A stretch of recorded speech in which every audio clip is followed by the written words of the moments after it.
if you would have said to me 10 years ago that I'd be having this conversation publicly, first off, that I'd be married, I wouldn't have believed you. That I'd be having kids, I wouldn't have believed you. That I would be willing to talk about this, or even someone that someone else might look to help map it for them, I'd say you were completely insane. This is not really something, I'd rather talk about politics. I'd rather talk about the culture wars and all of these other things. This is a political issue too, because we're trying to sketch out a pathway, I suppose. I mean, our culture appears to have decided that gay marriage is, well, I don't know if acceptable is the right word. It's become part of the structure of marriage itself. And so now the question is, okay, what does that mean?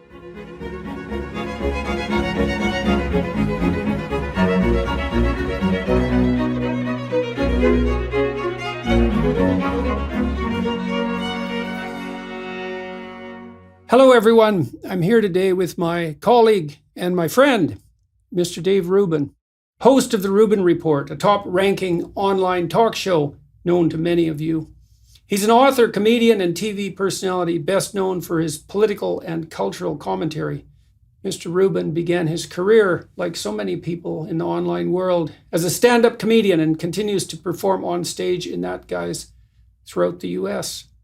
In an effort to combat big tech censorship, Rubin founded Locals.com, a subscription-based digital platform that empowers creators to be independent by giving them control over their content and data, something we could all use. Dave's first book, Don't Burn This Book, Thinking for Yourself in an Age of Unreason, was a New York Times bestseller. His second book, Don't Burn This Country, Surviving and Thriving in Our Woke Dystopia, was published by Penguin Random House on April 12th, 2022.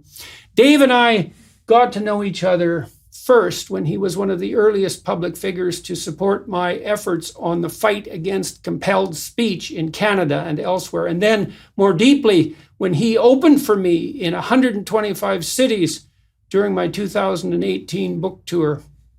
I concentrated during that tour talking to my audiences on many issues pertaining to responsibility and meaning, including family life. And that's what we're going to talk about today. Mr. Rubin currently resides in Miami with his husband, David Janet, and their rescue dog, Clyde. Good to see you, Dave. It's good to see you, my friend. I have to say, this feels a little bizarre to me. We've done so many of these in so many different cities and countries and different chairs and on Skype and Zoom and every which way. And I'm usually reading your bio. I know. This is bizarre, man. I know. I don't usually interview you, but we talked together a couple of weeks ago. You have big changes coming up in your life, and we talked about having a serious conversation about that. I know that, and please correct me if I'm saying anything that isn't accurate. A lot of what I talked about when we were together on the 2018 tour was the responsibility, or the meaning that's inherent in responsibility, and the kind of meaning that sustains people through crisis and catastrophe. And part of the propositions I was putting forward, I suppose, was that most of that meaning is to be found in responsibility, especially to other people. And I talked a lot about the role of family in people's lives. And at that point, you really hadn't been considering children, not seriously, although your partner, your husband, was more committed to that than you were. You've told me that your views changed to some degree, at least in part, as a consequence of us communicating over the course of that entire year. So maybe you could fill people in on that front and let them know what's happening. Yeah, sure. Well, so David and I met 13 years ago yesterday. And I know it was yesterday because we met on my birthday, believe it or not. It was on my birthday. And then I got an even weirder one for you. It was at the Gay Pride Parade in New York City, which now they've become sort of these sort of crazy circuses. But back then it wasn't quite like that. But I actually literally remember when he walked into the room and he was wearing an American flag tank top, which I'm pretty sure you can't wear to a pride parade anymore. But in any event, we've been together for about 12 years. We've been married for 7 years. And I'm 46 now. So I grew up in a time when first off, I struggled with my sexuality for a long time. Partly, we've discussed this. I felt, people it's sort of like a Homer Simpson quote that I love, and I know you can do the Simpsons thing all the time. I like my beer cold and my homosexuals flaming. And I sort of thought that was what it meant, that gay, even though I was attracted to men, that gay meant something else. Gay meant like you like the theater, or you like to dance, or you like Madonna or something. And I didn't really care for any of those things. So I really had some distance between my feelings and my attractions and sort of the way the world could map to that, so to speak. And as a Gen Xer, there was nothing. We never talked about gay marriage. You didn't even talk about anything gay. There was nothing. Growing up in the '90s, there was no role model to look at. The only person that I ever saw on television that made any sense to me was in 2 episodes of The Golden Girls. Blanche's brother comes out as gay, and he marries a cop. This is 1991, NBC primetime. Obviously, gay marriage wasn't legal for another 30 years or something. But I had no role models. I had no nothing. So I sort of just never thought about getting married, having a family, truthfully. And I didn't even realize this till we were on tour. I never thought of the future. I sort of thought of my present all the time.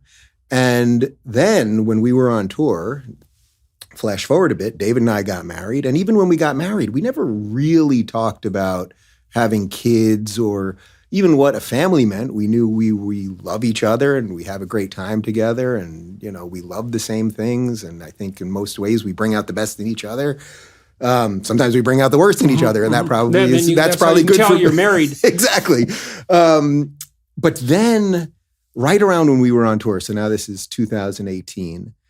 David started talking about having kids, and we were texting a lot about it while we were on tour. And then I'm with you on stage every night, as you said, in 125 cities for about a year and a half.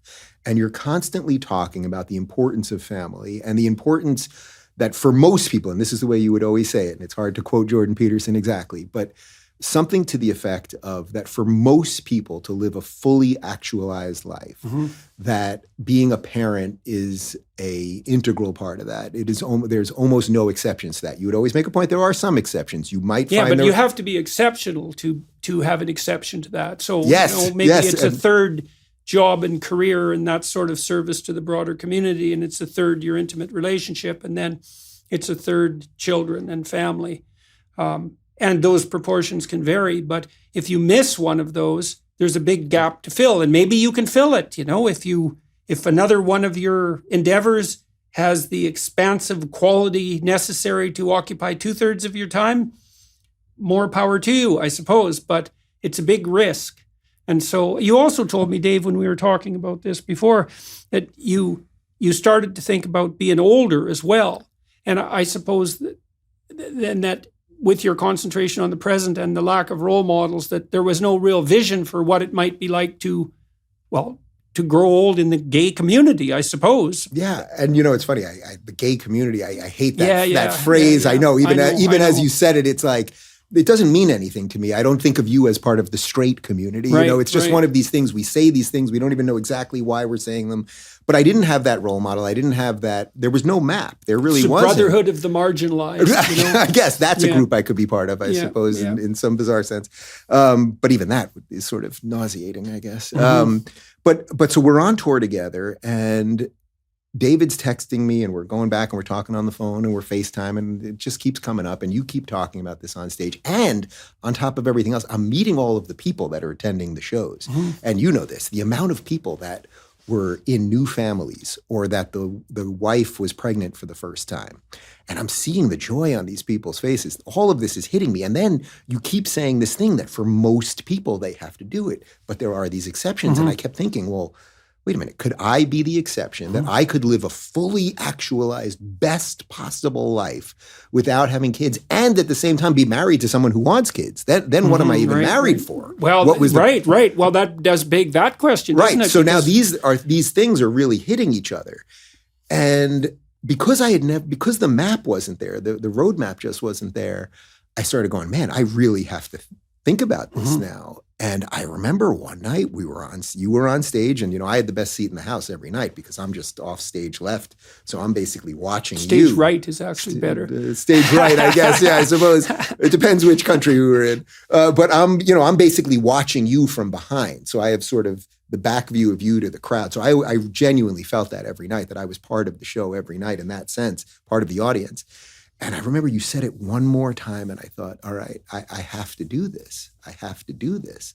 And that's why it was always incredibly honest when I would say to the crowd that being on tour with you, for every reason that they were there, that you helped these people change their lives, that you did that to me too. But now, and I think the purpose of this conversation, which, by the way, if you would have said to me 10 years ago that I'd be having this conversation publicly, first off, that I'd be married, I wouldn't have believed you. That I'd be having kids, I wouldn't have believed you. That I would be willing to talk about this, or even someone that someone else might look to help map it for them, I'd say you were completely insane. This is not really something, I'd rather talk about politics. I'd rather talk about the culture wars and all of these other things. This is a political issue too, because we're trying to sketch out a pathway, I suppose. I mean, our culture appears to have decided that gay marriage is,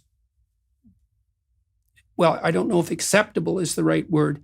It's become part of the structure of marriage itself. And so now the question is, okay, what does that mean? And that certainly opens up the question on the child front, because, I mean, in some ways, marriage is the union of two people, but in a possibly more fundamental way, it's the union of two people to provide the foundation for children. Right. And I would say that's actually paramount. I mean, our society tends to flip that around, and we tend to think of marriage as something that, well, you find the partner right for you and you live happily ever after. It's, well, no, not exactly. Yeah. Or maybe exactly, if you also understand that living happily ever after means living for other people in many ways, particularly your children. And then, of course, that complicates the issue on the gay marriage front, because, as we're going to talk about, it's also more technically difficult to have children if you're a homosexual couple. Right. So if you take just the marriage part first, meaning that two people are going to choose to share their life and live together, share a bed, et cetera, et cetera. I would say culturally in America, we kind of moved past that. I mean, Trump ran, he's the first-time president. He was on stage with a rainbow flag. It was, and nobody cared. Or not, I shouldn't say nobody cared, but enough people felt, okay, you let people live the way they want to put this down and move ahead. But you're right, that marriage has to do with something else. Otherwise the word marriage wouldn't mean anything. It's like nobody really cares if you live with your friend for the rest of your life, or you live with a man or a woman. People do this all the time in life, and it doesn't really matter. So what really is the purpose of really living with somebody and really being with somebody and sharing your life with somebody is to build something lasting, something that you've learned and know and were taught, and that you can hand that on to the next generation, and hopefully they can attain and retain some of that. Permanence in your life too, right? Yeah. That multi-generational permanence stretching indefinitely into the future. And I mean, part of what marriage does, I think technically, it's the psychological equivalent of what sex does genetically. If people mix gametes, right? Gametes. Yeah. Partly because to ensure variability and to stop the propagation of parasites. That's why we don't clone. But there's that mixing as well tends to ensure that deviations from genetic health are minimized. And so the same thing happens on the psychological front, I would say, is that each person has their own idiosyncrasies, and some of those lead them down the garden path to terrible places. But if you're with someone else and you have to negotiate with them constantly, then that opens up the possibility of you mutually modifying each other's personalities so that you both become healthier, and that your joint existence is can be a paragon of sorts. And then that's what the child interacts with, is that united front of the two parents. Right. And so you get that longevity of view, which I think helps to mature you, but you also get the opportunity to become more fully fledged as a psychological being. And then I think that's furthered as well. I've often thought and said this, and I do believe it's true. It's very, very difficult to mature until you have children. And there are other ways of maturing, but it's hard. And the reason it's hard, I think, is because you're not mature until someone else is more important than you. And it's possible that would happen with your wife, your husband. but not like with children. Well, I've been thinking about that. So, we're about to have our first child in a month, and I've been thinking about that a lot lately. Like, it's just something that's constantly stirring in my head, that I feel like I've sort of gotten to the end of where I can get mature in my maturation process. Not that I can't change or get better at this or that or something, but I do feel like I'm at the end of one phase right now. I very much feel that. And I think I'm feeling it more and more each day as we get closer to August 22nd, which is the due date.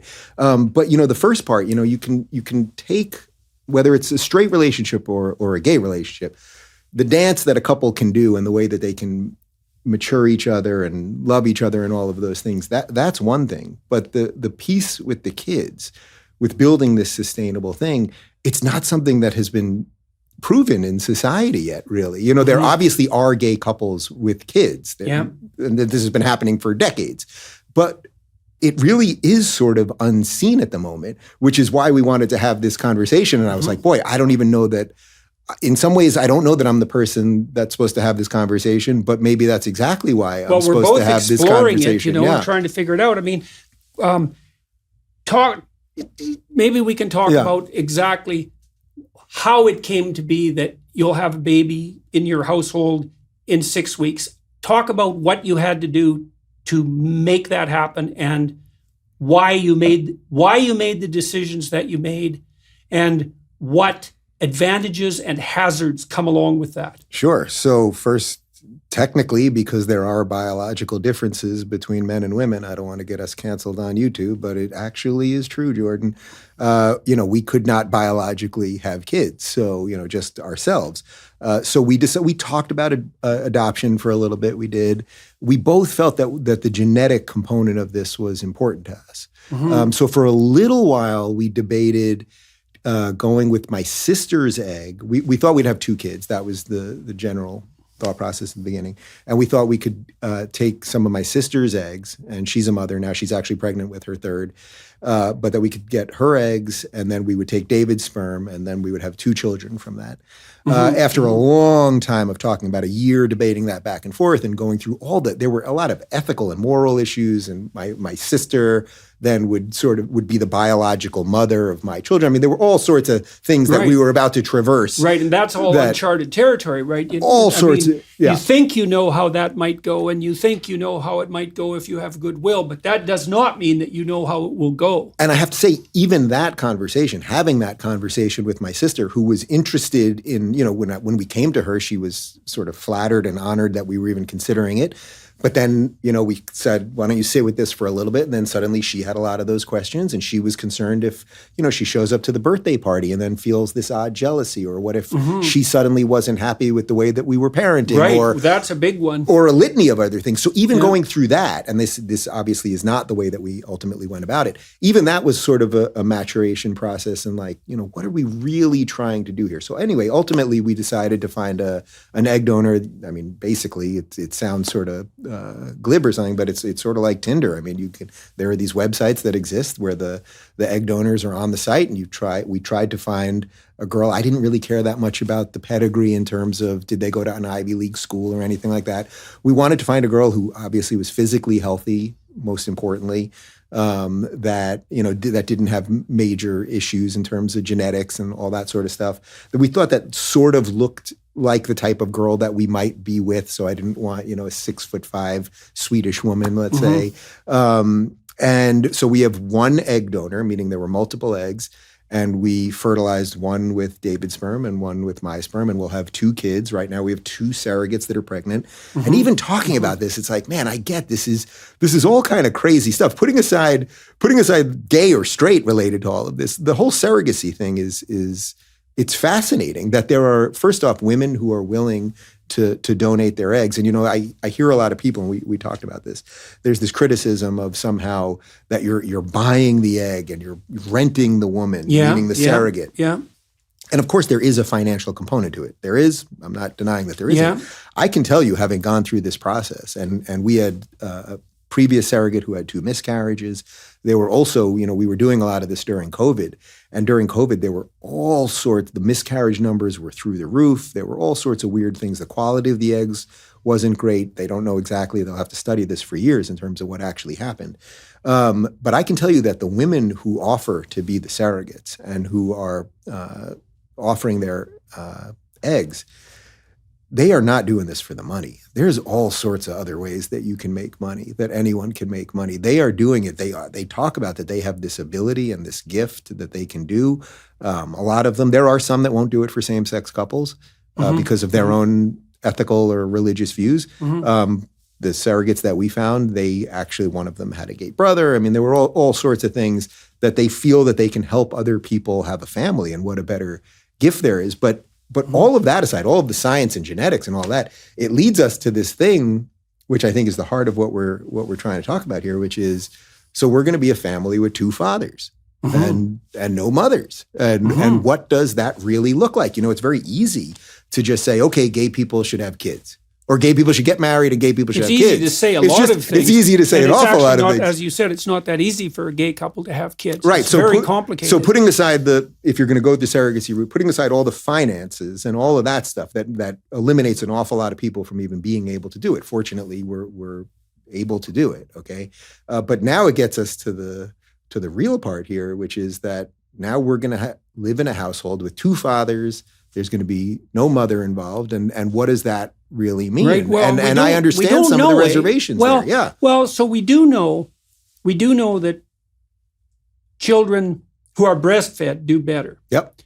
I believe that 1 year of breastfeeding is equivalent to, I think breastfed kids have a 5-point IQ advantage. And 1 point IQ is worth 1 year of education. I have two freezers in my garage, 2 industrial freezers full of breast milk. Right. David has done all the research on this. Right. So another complication, but okay. And we don't have data. We don't really have data on motherless children raised by fathers from infancy, right? Because it's pretty rare. I don't know if there's literature pertaining to that at all. We do have a literature on mother-headed families without fathers, and the data there are crystal clear. It's not good to be fatherless. Now, that doesn't mean that there aren't some women who are struggling mightily as single mothers who don't do an outstanding job. But what it absolutely and 100% means that on average, that's suboptimal and badly suboptimal. And so it seems to me that the minimal stable requirement for ensuring the psychological health and financial viability of a child is something like a nuclear family structure. Yes. Minimally, right? So you need a mother and a father, or at least you need 2 people, one who plays a maternal role and one who plays a paternal role, or that they split those. 2 seems to be better than 1. Now, how much of that's linked to sex, we also don't know. It seems that the feminine role is more accepting / nurturing. You see that with the proclivity of women to be more agreeable temperamentally. That kicks in at puberty. And so I think that you have to be accepting and nurturing, especially in your attitude towards infants before they're mobile. So say before 6 months, before 9 months, an infant does no wrong. It's 100% acceptance. The problem with that is that that's not true as the child develops, because it has to switch to more of an encouraging role. It's like out of your dependency into the world. And the paternal spirit encourages that development. Now, mothers can do that too. But roughly speaking, women tend to do the nurturing thing more and men do the encouraging thing more. So now the question is, how do you mediate? How do you manage to fulfill both those roles in the absence of a heterosexual arrangement? Right. So now naturally we understand that there are men who are more nurturing and women who aren't as nurturing and all of those things. Now you know David pretty well, and we've been out to dinner with Tammy many times, and you know him. He is incredibly warm and nurturing and loving and deeply cares about all of those things. And I'm telling you, he is reading about skin-to-skin contact every day and all of the breast milk stuff and everything. And I know he will have a huge percentage of the stuff that a mother would bring. But I also know it's not all of it. Well, and also, he knows it's the not other all thing of it. too is that you guys have to do that consciously, Yes. right? With with research in hand, and to build up that proclivity that would be there more automatically, arguably, with a mother and all the psychological and hormonal transformations she undergoes, and that transition into breast milk production and all of that, which is a fundamental transformation in a woman's biology and her psyche. Now, you and David have ample resources at hand, financially and intellectually, that enable you to traverse this pathway as well as anyone is likely to do it. But it is very interesting and salutary to hear you also talk about the complications. So on the feminine side, let's say, you think you have the nurturance angle well covered. You talked to me a little bit about having women around in your infant and child's life as well. Yeah, so David's mom is going to be living with us for a few months at the start, as well as his sister, who's taken care of young babies already. But now I understand that they're not the biological mother, but they will be there. We're going to have night nurses also for a few months to help the babies get on a normal sleep schedule. But these are all the pieces that we're trying to put together. But can we just back up for 1 second? Because I think before we go too deep into just the parental part of this, there was another thing that came up when we sort of roughly sketched out this conversation over dinner that I think is important, which is that if you weren't to allow gay people to either get married and enter relationships that will last the test of time or have children to really last the generations, then what are we reducing these people to? And I think that's a huge part of this for me, that I think had the world not shifted to be a little bit kinder, had I not maybe been on tour with you and come to some of these realizations or found someone in the world that I wanted to put their needs above my own, that I could have been left to a life that would have been sort of purely narcissistic or self-destructive or anything. I used to live in... I don't see how that, in some sense, I don't see how that can be... There can be any alternative to that if there isn't another pathway forward. Right? Yes. So, and so that's to me, that's like the unknown road that I'm going down right now, that I want. I'm choosing to go down that unknown road of, it can be better than that. Right. As I said, we have 2 or 3 couples that are gay parents that are doing some version of this, but we don't have that model. But then when, we lived in West Hollywood is the gayest place on earth, rainbow crosswalks and the whole thing. And to me, I would see these guys that were, 65, 70 years old, that all they had basically was that they worked out, they spray tanned and got hair plugs, they had their little dogs, and they partied on the weekends and probably chased the same sexual escapades that they were chasing 40 years ago. Right, and so it's not a life. Adolescence. And it's not a full life. And I actually, it's like, I have like almost like a visceral feeling when I talk about it, because I know that could have been me. So when I see these people that either at this point are against gay marriage, but in general, there don't seem to be that many voices publicly about that anymore. So here's a rough question. So do you think both the flamboyance, now, I want to get into this in some detail, but the flamboyance that's been historically associated with the male homosexual community, sorry about that, and the promiscuity, to what degree do you think that both of those are a consequence of not having a more integrated and conservative path potentially open in front of people? I think it's a huge amount that probably will never be fully explained. If people don't have an ability, look, what was the gay rights movement for in the 70s in New York City and Stonewall and all of those things? It was these people just wanted to be able to get married. That was part of it. But it was also that they wanted to be able to go to a bar that wasn't underground, that wasn't hidden, that wasn't, this seedy thing. But that's what they had to do because they were getting raided by the police. And this was going on, obviously, in other countries, and it was going on for decades before that. But they wanted some sense of normalcy. If you don't leave people some little seeds of normalcy, then they will do all sorts of things. So the flamboyant part, there's 2 parts you're asking about. So the flamboyant part, I'm just not built that way. I'm not. Sometimes I used to, when I was first sort of coming out or coming to grips with myself, I actually liked guys that were kind of flamboyant because to me, it was like, they're so who they are. Like they had just let go of every sort of normal cliche or something like that. They're so who they are. You saw in that a kind of existential courage. Yeah. And yet, Yet they always really generally gays, they like straight acting. That's a real thing with gays. They like straight acting. So guys always liked me because I didn't seem gay, whatever that meant. And I thought it sort of meant that I was broken in a weird way because it made me feel like a sort of like double freak in an odd sense. Right. Because I was struggling. Too queer for the straight community and too straight for the queer community. Well said, man. And so I was sort of grappling with that. So there's the flamboyant part, and then you're asking about the sex side of it. It's like if you don't leave people with some ability to say, oh, you can be in a lasting relationship. This is why marriage equality was so important. Now, this is a sidebar, but I would never force a church or a mosque or a synagogue to perform a wedding that it was against its beliefs. But from a secular perspective, to whatever respect we remain secular in this country, if you don't give people the same opportunity to be in a relationship and then learn all of the things that you talked about before, how you go through that churning with your partner and hopefully make each other better and sometimes make each other worse and all that stuff, what will you leave them with? You will leave them with their carnal desires. And I definitely could have gone down that road. And I definitely did go down that road for a part. With a defiant rebelliousness, right? Because who knows what happens if you're not allowed, so to speak, to be who you are, then it strikes me as highly probable that an excessive amount of rebelliousness is going to start to look attractive, right? And maybe to be indistinguishable from courage.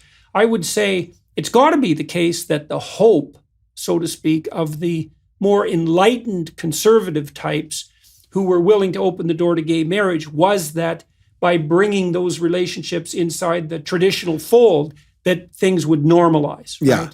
And that there would be a promotion of something like stable, mature, responsible, long-term monogamy. Well, I think maybe I'm trying to prove that. Yeah. I'm not trying to prove it like I'm setting out to prove it, but I suppose de facto, because of my life, I'm trying to prove that. I mean, in a weird way, although I'm probably the unlikeliest of conservatives in that sense, it's like, what life am I trying to live? I'm trying to live a life that is somewhat conservative in nature, in that sense, meaning that I believe that family is important and probably the most important thing after the individual. That's how societies are built. I fundamentally believe that. So it's weird. It's like my worldview, because otherwise, what are you saying to people? So, okay, you're gay, so you can either just endlessly have sex or endlessly disregard every norm known to man and just have nothing other than wake up and just live life how you want. What other way is there to integrate into society? To really integrate into society? I mean, to me, this is it. I think that's why the culture did take the decision that it took, which was to open the doors, let's say. Now, we talked about that. I want to get into that too, because we have this notion that's rife in our culture, let's say, that's insisted upon that all families are equal. And I understand the emphasis on that from the, let's call it the tolerance perspective. But I think that it's badly flawed in one manner. And I think this will be the hardest thing probably for us to discuss, is that you can't flatten out distinctions without a tremendous loss. And I don't think it's possible to dispense with the ideal of heterosexual monogamy. Now, as the ideal. Yes. So if we think, well, there's an ideal individual who's responsible and mature and far-seeing and honest, an honest trader, a good player, an honorable person, honorable, decent person. And then there's the minimal requirement for a family that's ideal, and that's something approximating heterosexual, long-term heterosexual monogamy. And maybe you have two decent people united together, and then there's a firm platform for children. Now, the problem with that as an ideal is that we all fall short of the ideal. And so 40% of people are going to get divorced. And of the people who don't get divorced, a good percentage of them are in pretty damn miserable marriages. Now, that doesn't condemn marriage, but it does show how difficult attaining that ideal is. And then there's going to be people who lose their partners and raise children alone, and there are going to be people who raise children alone by happenstance or choice. And it doesn't seem reasonable to, what would you say, put them outside the bounds of civilized society. Let's say that. by the same token, it doesn't seem reasonable to dispense with the ideal. Yes. So maybe we need something like, well, we know what the ideal is. It's a divine ideal in some sense, in that none of us can live up to it. But then there has to be a space around that ideal where the individual differences and flaws and peculiarities and idiosyncrasies of people aren't treated so harshly that that becomes counterproductive in and of itself. It's damning with faint praise, but I don't see... No, that's it. That's it. That's the meat of this more than anything else. That there is, of course there's an ideal. Of course there is an ideal. There has to be an ideal. And if we there's nothing to aim at if there's not an ideal. Because if the ideal isn't two people, male and female, in a heterosexual relationship, then what is it? Is it 4 people? Is it 8 people? Is it 1 person? Like, instantly you go from that kind of narrow ideal to an intense multiplicity. And we've certainly seen the problems that are associated with that. And so you can't just blow out the confines of the ideal without destabilizing. Well, maybe you destabilize society at the level of the family. And that seems to me to be a really bad idea. Well, it's a really bad idea. And I think we're seeing some of the repercussions of that right now, right? I mean, we've seen the excesses of what the woke or the progressives or whatever that is that are now destabilizing everything. This is why I've said this. I've gotten into trouble for saying it a few times. But I'm sympathetic to conservatives who go, boy, we let gay marriage happen, and look what's happened since. Now we're into all this gender stuff, and they're literally teaching gender theory to 5-year-olds who know nothing about gender or sex or anything else. But the issue really is, so if we have the ideal, really what we're talking about here is what do we do with these marginal cases? The marginal cases meaning, so now they're... The old postmodern question. Right, so what do we really do with that? So now, so there are going to be gay couples who want to approximate to that ideal. Mm-hmm. So what does a society do? Does a society try to help them get there? Or does a society just never talk about it, push them to the margins, and push it underground? Right. So what we're trying to do right here is unearth that a little bit. So I don't deny the importance of a mother by no stretch. As I said, we're going to try to have as many strong female role models as possible, but I don't think it will replicate a mother. Mm-hmm. By the way, when you talked about... Children are pretty good at bonding with adults who aren't their biological relatives. What children don't like is instability in their primary caregiver. They really hate having primary caregivers swap because their primary caregiver is their whole world. And so basically, if you substitute one for another, say 6 months into the child's life, then it's as if everything the child knows has been flipped upside down. So they don't like that. They're perfectly capable of bonding with multiple people, though, and there doesn't seem to be any developmental downside to that. In fact, perhaps quite the contrary. I don't think it's so bad for a child to have a variety of role models to choose from. And I certainly don't think it's impossible for you to replicate both the masculine and the feminine influences in your children's life. I would just say, well, it's difficult. Might be more difficult even if you're a homosexual couple, but it's difficult enough if you're hetero. And there are plenty of heterosexual couples, so where both partners are essentially feminine in their temperament, or both partners are essentially masculine.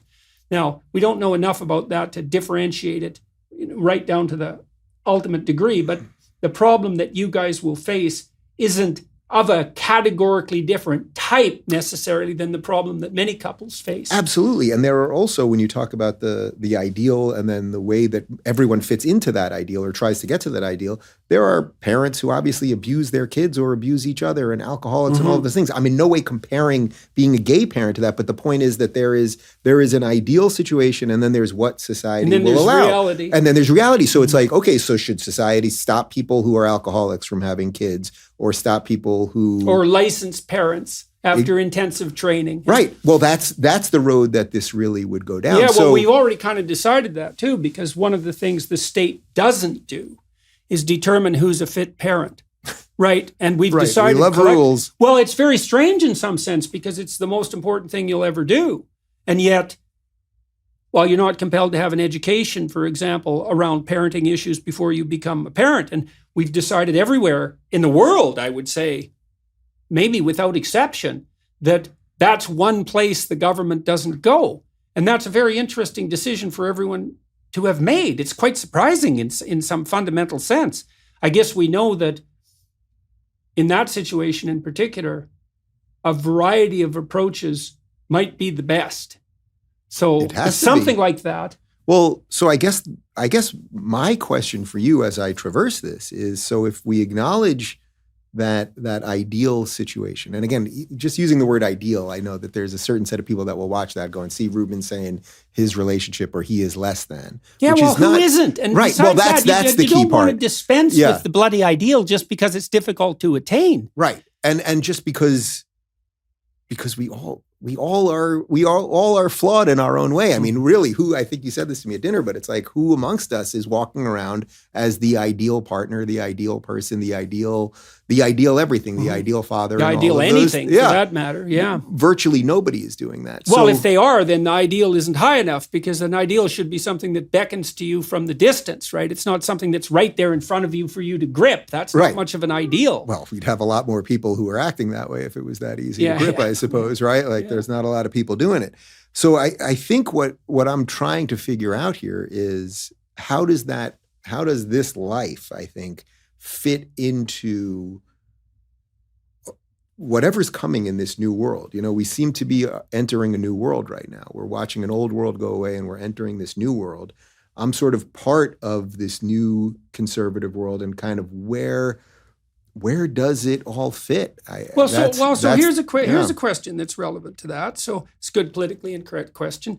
And so in some sense, the more traditional community has opened itself up to the possibility of including gay marriage in the purview of the acceptable and traditional. Yeah. Okay, so what responsibilities come along for people who are that's the homosexual question. in relationship to the expansion of that right?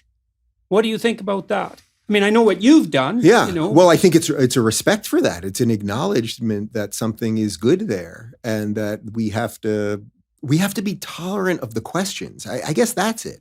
We have to. When I see this now, suddenly, like, you know, when we announced that we were having kids, there was some pushback online from more religious people on the right. Mhm. By the way, 99% of it was all anonymous people. It was virtually nobody. Certainly nobody that I knew. There were one or two people that had blue checks on Twitter, but it was all these people, you know, talking about the sanctity of marriage and all of these things. Mm-hmm. But I'm willing to have that conversation. I accept that this, that's this what is we're doing. Yeah, I genuinely accept that this is a little bit weird. This is a little bit, you know. But it's like, if we don't have these conversations, then the thing that we're pulling apart marriage and the family, just by saying it is anything and everything at the exact same time. Yeah, right. Well, that is far more dangerous. You bet. That's Yeah. far more dangerous. So that's why, even as I'm sitting here now, I'm sort of like, I partly don't want to have this conversation, because it's like, I don't know the answers to all of these things, but I know that we have to be able to do it. You're supposed to talk when you don't know the answers, because then maybe you can think it through and you can exchange views with other people, and you can expand your knowledge in that domain of ignorance. I want to go back to something you said. The two of you decided that genetic similarity was an important factor to take into account. Yeah. Now, obviously, that issue doesn't arise in the case of fertile heterosexual couples. It does if they have to adopt, or if they decide to adopt instead. And we know that there is a preference, quite a marked preference, although this might not be so clear with adoption. If you have a step parent and you're a child who's not biologically related to the step parent, you're at way higher risk for abuse, like way, way higher. I don't remember how many fold higher, but it's a tremendous amount. I think it's the single most predictive risk factor. I suppose that would probably scrap with alcohol use. But so people are more positively inclined to their genetic relatives. Now, the exact details of that aren't clear. And it's not surprising, if you think like a biologist, that would be the case. But this had to be a conscious decision on your part, and it wasn't a decision that you guys necessarily had to take. So why did you decide that was important? Yeah, man, it's one of those things. Well, you know, I had heard you talk about this part of growing of parenting and seeing yourself in this child, and you see your relatives too. You see everything, I suppose. I think I don't know that I have a good answer for this, actually. But you both decided that this we was... knew it. We knew it. We knew it when we decided we didn't want to adopt it. We just knew. I don't even know how to describe it. Yeah. There was something important when we had that conversation. Okay, are we going to adopt? And we really did think about it. And it would have been way easier. It would have been way less expensive and all of those things. Yeah, it's and a strange thing that can't be articulated. I don't know. I don't know that I can articulate it properly. You might ask yourself on the similar front is like, well, there's lots of unwanted babies in the world. And so why isn't the ethical thing when you're a heterosexual couple just to adopt an unwanted baby? Why bring another baby into the world when there's a baby that could use a home? And the answer is, that isn't what people do. And then the question might be, well, why? And you can come up with a biological rationale, but that doesn't mean that there's a conceptual answer handy.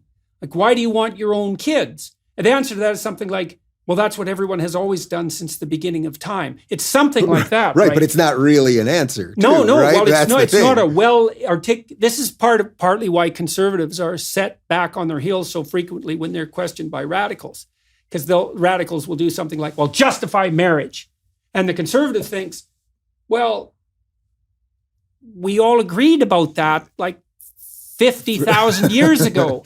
And so I don't actually have a fully fleshed out, explicit rationale and defense for the institution of marriage. I thought that was self-evident. Mm-hmm. And I would say the preference for your own biological children has that self-evidence about it. And there is a cruelty about that in some real sense, right? But I suppose that's the cruelty of specifically loving some people more than you're capable of loving everyone else. So maybe we just have to accept that some things are self-evident rather than endlessly wonder why they're self-evident. Well, that's what right? A conservative would say.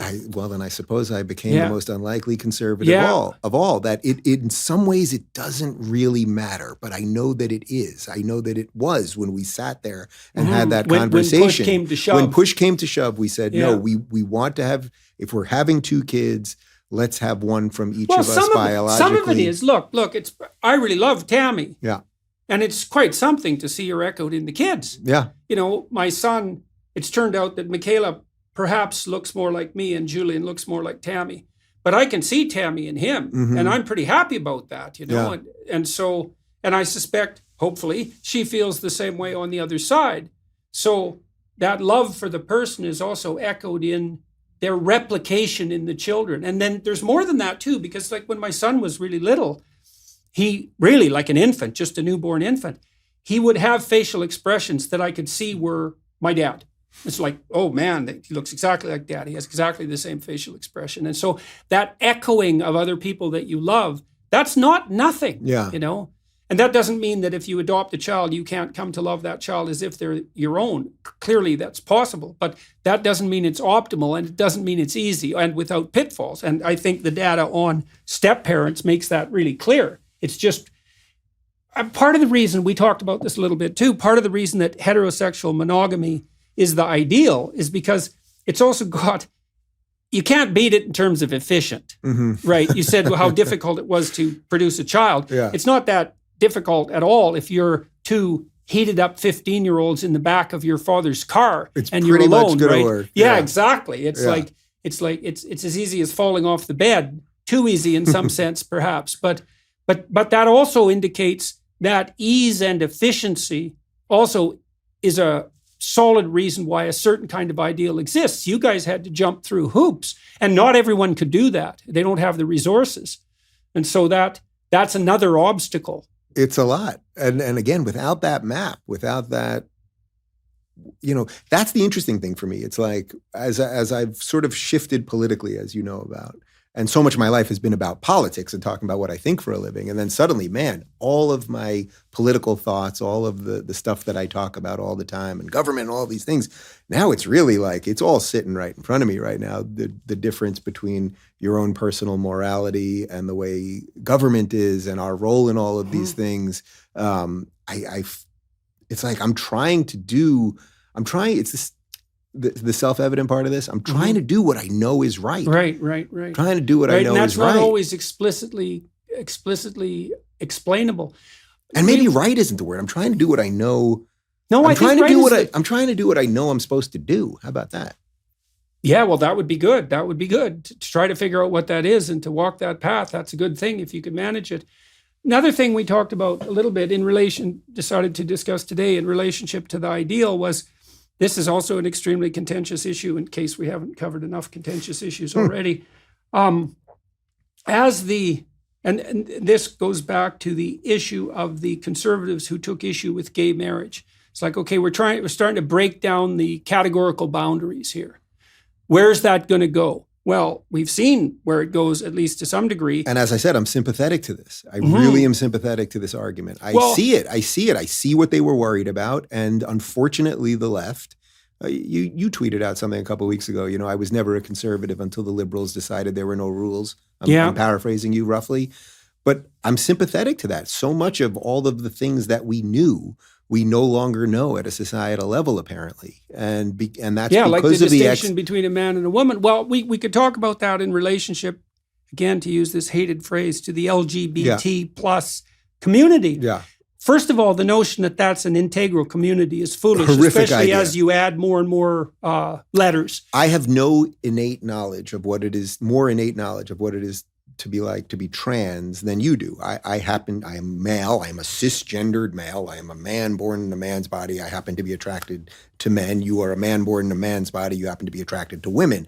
I have no more in common with a trans person than you do. Except the fact of marginalization, the arguable fact of marginalization. But that is not a unifying force. That is not something to put on a flag and say, now we are all together because of this thing. The question is, can you see, that's the theory in some sense, is that the marginalized have more in common than that. What differentiates them? And I don't buy that. Well, there's a quasi-ethnocentrism and even a racism that's associated with that, right? The different are categorically different, and they're all different in the same way. Well, that's the next step. Yeah. But the rubber's really hit the road in a terrible way recently, because you tell me what you think about this. I followed Ken Zucker's work on trans kids. Now, Zucker worked at a place called CAMH in Toronto, major mental health institution, and he was a mainline scientific researcher, not a political type at all, really a dedicated clinician and researcher, and he ran a gender dysphoria treatment clinic, probably the clinic, and he was the editor of the main journals where research on that sort of topic was published. And what Zucker, his treatment program for kids with gender dysphoria was quite straightforward. He observed, as a consequence of his careful research, that about 85% of kids who manifest extreme gender dysphoria, so the sense of discomfort in their own body and a desire to be the opposite sex, 80 to 85% of them would desist on their own by the age of 18 or 19. Mm-hmm. And so his hypothesis was, leave them the hell alone, because you do the least harm that way. And most of them will settle into their bodies as they mature, knowing that puberty in particular, especially for kids, you could imagine a male who has a more feminine temperament and who's also perhaps higher in openness, so has a more mutable identity, more creative, is going to be, and is going to be, especially if high in neuroticism as well, is going to be uncomfortable around puberty. Mm-hmm. Everyone's uncomfortable around puberty. We should make that straight. Yeah. And so you just leave the kids alone. But what he also showed, and this is the killer fact as far as I'm concerned, is that a very large proportion of kids with gender dysphoria grow up and are homosexual. Yes. And so what that certainly means, is that the vast majority, and it might be as high as 80% of the kids who are being convinced now that they inhabit the wrong bodies and are being surgically mutilated in a permanent and terrible manner, the overwhelming majority of them are gay. Well, think how twisted this is. Just so I know you know this, but so think about it this way. So as I said before, I seem to be, people always say to me, I'm more straight acting. I seem to be more, you wouldn't just meet me on the street and automatically go, okay, this guy is gay, right? So when I was 5 or 7, when I was growing up, or I'm 10 years old, I was playing with G.I. Joe and Transformers, and I liked war and battle and all of those boy thought of things. Now, there are plenty of gay kids that are growing up that like Barbie, or they like, dressing up, or whatever that might be. In today's world, the teacher at the school or the administrator or the gender expert or whatever would probably be coaching them towards saying that they were trans, where they would have left someone like me alone. There would be nothing to think about. So in an odd sense, the trans movement is extremely anti-gay.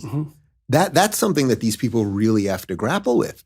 There are gay people who are very effeminate, but they still happen to be men. I mean, there is, by the way, a growing movement in, again, that gay community phrase of gay people who really are pushing back on this. They're really realizing well, it's how the rabid, worst. It is the worst possible outcome in some sense. Well, because it's also coalition.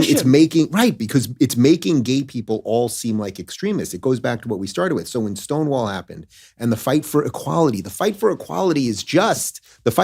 is always just so black people can vote, so women can vote, in my estimation, so that gay people can get married. The fight for equality is good, and it's a true liberal thing to fight for. Once you go from that, the activists still needed more. And what did they turn that to? They turned that to the kids. The average person who was protesting at Stonewall, if you would have said to them, the average person that was 35 years old that was at a bar at Stonewall, I want to be able to go to a bar that has windows maybe that aren't blocked out, that isn't underground, and all of these things, and be in a relationship that I don't have to hide or whatever. Actually, 30 years from now, 40 years from now, this is going to be about sending your kid to school where they're going to privately discuss sex with teachers. They would as a never prodrome believe to it. hormonal transformation and surgery.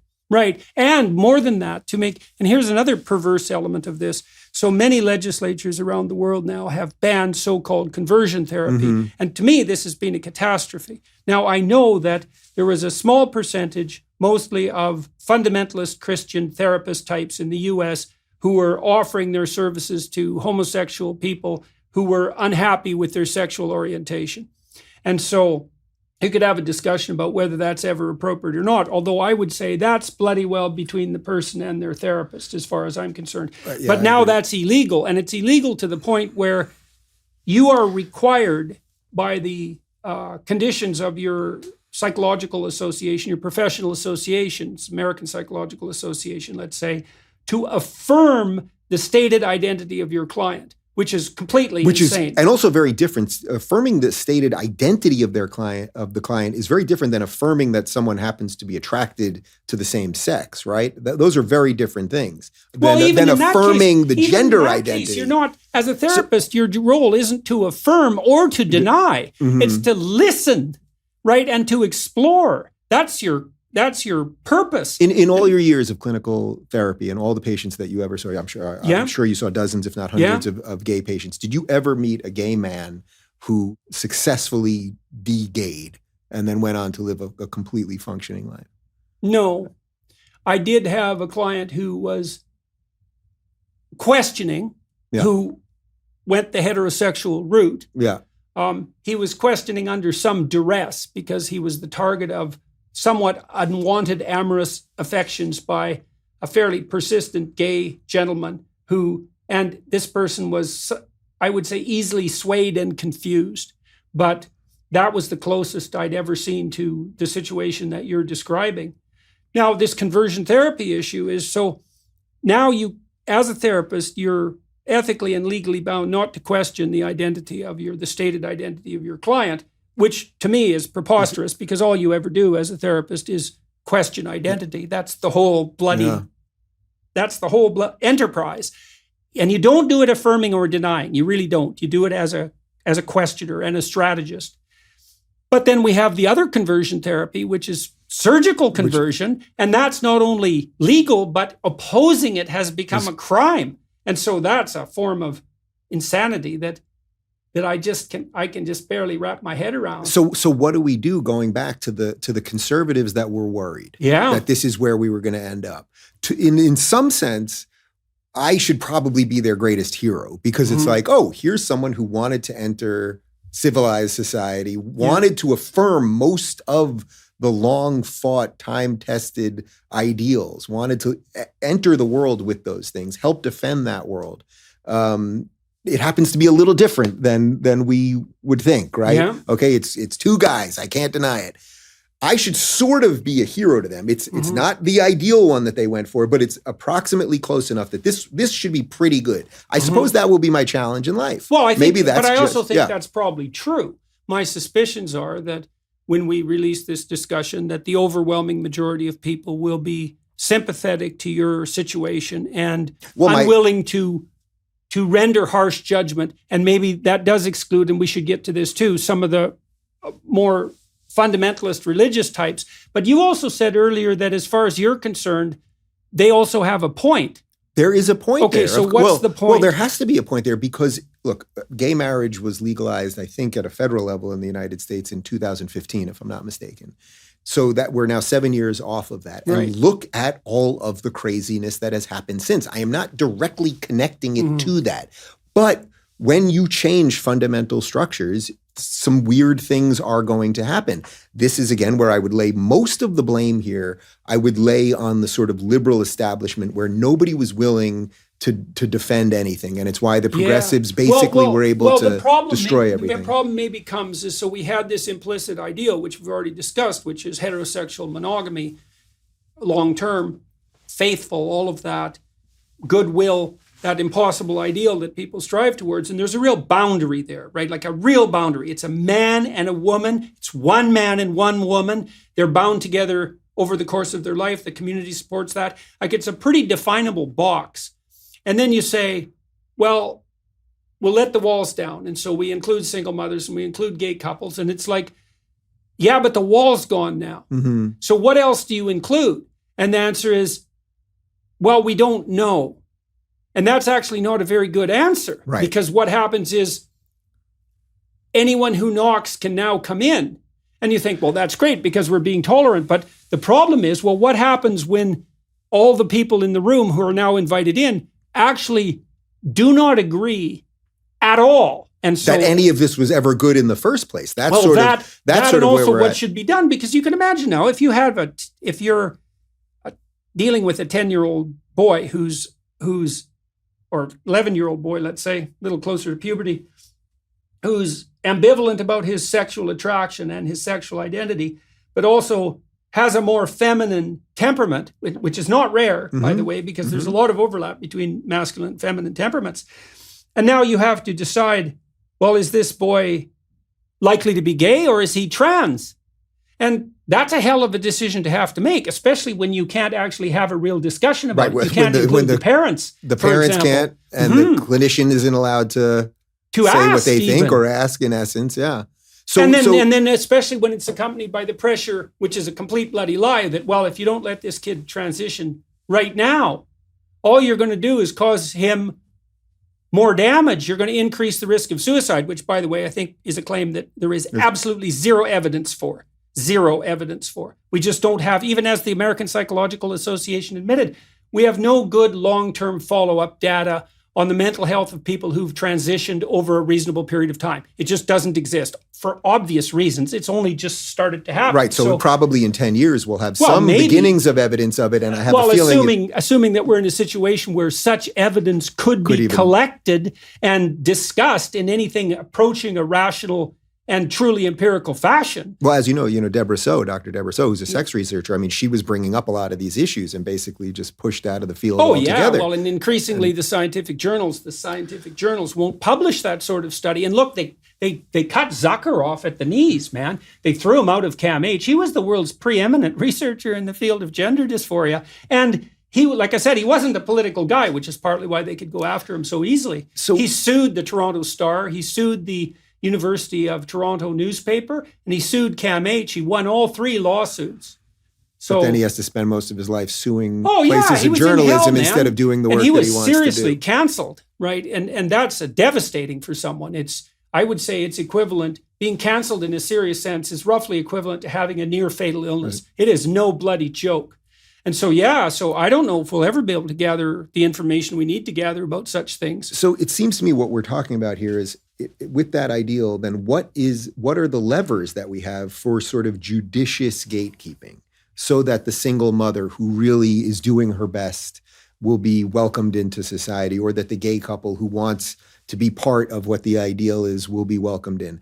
I don't know what all the firewalls are on that. I think that's partly what the problem is, right? We don't have firewalls. Liberals put tolerance above everything in their hierarchy. Tolerance is the most important thing. Okay, we've tolerated everything. Now everyone's in the house. Between tolerance and carelessness is a very difficult one to establish. And if you are careless, especially in your conceptualization and perhaps in your actions, the best mask for that carelessness is to proclaim yourself to be tolerant. Oh, everything goes. It's like, well, that's because you have zero discipline and no ordered conceptualization of the world whatsoever because of your lack of discipline. Now you're going to pass it all off as a moral virtue. And well, we're definitely seeing the consequences of that, especially in the trans issue. I mean, it's completely burst forth. So that's why when people say the LGBTQI, I don't even know I'm not exactly sure what the Q is. I have no idea what the I is. As I said, the T's, as our friend Douglas Murray wrote in his last book, when he wrote his chapter on the gays, the L's and the G's, the lesbians and the gays, he separated that from the T chapter very effectively. These things have nothing to do with each other. And the more that we conflate these things, the more that we're going to be unable to have any level of this conversation in a functional manner. Well, and the conflation is dangerous because the assumption is that, the workers, the students made the same erroneous assumption back in the 1960s when they allied themselves with such people as the Hells Angels, for example, the student radicals. It's like, well, we're all marginalized. We all have that Marxist oppression in common, and that unites us. And unite means that we're aiming for the same thing. It's like, well, we found out at Altamont that the Hells Angels weren't exactly aiming at the same thing, or maybe they were, in some nefarious manner.